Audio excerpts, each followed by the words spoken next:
Already చేస్తున్నారు కదా ఉస్తాద్. అవును అవును ఉస్తాద్ కూడా ఉస్తాద్ చేస్తాను. అయిపోయిందా కళ్యాణ్ గారి షూట్ మీద? కళ్యాణ్ గారిది అయిపోయింది కానీ స్టిల్ 2-3 డేస్ ఉన్నాయి నాకు షూట్ చేయాలి. కళ్యాణ్ గారితో అవును స్క్రీన్ షేర్ అయిపోయింది అవును అవును ఫినిష్ అయింది.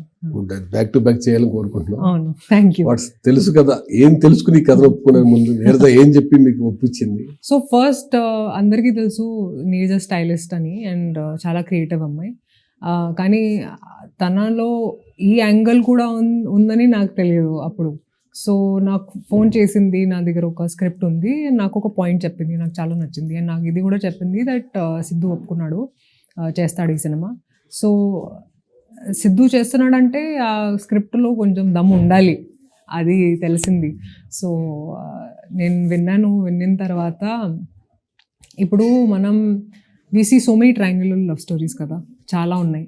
కానీ ఇందులో ఒక యూనిక్ పాయింట్ ఉంది. ఆ పాయింట్ గురించి నేను చెప్పలేను ఇప్పుడు, బట్ ఇది చెప్పగలుగుతాను దట్ చాలా యూనిక్ కాన్సెప్ట్ అది. అండ్ ఫిల్మ్ చూసిన తర్వాత చాలామంది లవ్ గురించి, రిలేషన్షిప్స్ గురించి మాట్లాడుకుంటారు.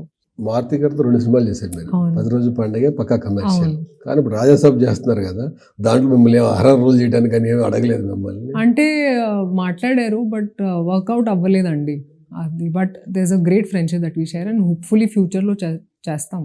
అవును. అంటే ఉస్తాద్ వాళ్ళు కుదరలేదేమో అని నేను అనుకున్నాను పర్సనల్గా. ఉస్తాద్ దాంతో రాజాసాబ్ కూడా ఉంది కదా. విచ్ ఎవర్ అండి, నాకు I think both are fabulous actors and Pawan Kalyan గారితో I always wanted to work with him and I'm very happy that I'm working with him.